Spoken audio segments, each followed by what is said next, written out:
Davlat xavfsizlik xizmati chegara qo'shinlari harbiy gospitalida onaga ehtirom shiori ostida harbiy xizmatchilarning onalariga alohida e'tibor va ehtirom ko'rsatildi. Farzandlarining xizmat joyiga tashrif buyurgan onalar harbiy orkestr sadolari ostida kutib olindi. Farzandi qo'lidan guldasta qabul qilib olayotgan onaning quvonchini so'z bilan ta'riflash mushkul albatta. Tantanali kutib olish marosimidan so'ng harbiy qism faollar zalda davra suhbat tashkil etilib, unda ishtirok etgan mehmonlar tomonidan bugungi kunda yangi O'zbekistonni barpo etish, xalqimiz farovonligini yuksaltirish yo'lida alohida tashabbus va ibrat ko'rsatib kelayotgan ayollarning soni ortib borayotgani, ularni e'zozlash va qobiliyatlarini ro'yobga chiqarish uchun esa barcha shart-sharoitlar mavjud ekani ta'kidlandi. Bugungi onalarga bo'lgan, onalarni jamiyatga bo'lgan e'tiborini va ularni muvaffaqiyatini kichkinagina tashakkurnoma, lekin har birlari ularni olib xursand bo'lishlari, u gullar bilan ularni kutib olishlari, musiqalar bilan kutib olishlari, demak bugun vatan shunchalik vatan emas, ona vatan ekanligi, onaga bo'lgan ehtiromi, onaga bo'lgan mehribonligi,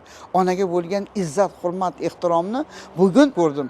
Tadbir davomida harbiy qism komandiri tomonidan tashrif buyurgan onaxonlar tantanali ravishda davra markaziga chorlanib, ularga bayram munosabati bilan tashakkurnomalar va esdalik sovg'alar topshirildi. Respublikamizda 8-mart Xalqaro xotin-qizlar bayrami juda ham keng nishonlanadi.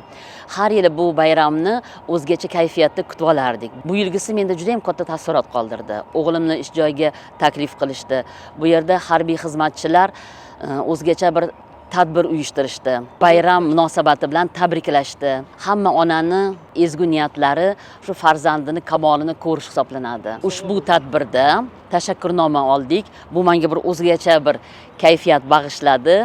Juda ham xursandman. Shu fursatdan foydalanib, biz ayollarga qaratilayotgan e'tibor uchun yurtboshimizga o'z minnatdorchiligimizni bildiramiz. Tadbirning badiiy qismida Davlat xavfsizlik xizmati chegara qo'shinlari ashula va raqs ansambli xonandalari tomonidan namoyish etilgan konsert dasturi yig'ilganlarga ko'tarinki kayfiyat ulashdi.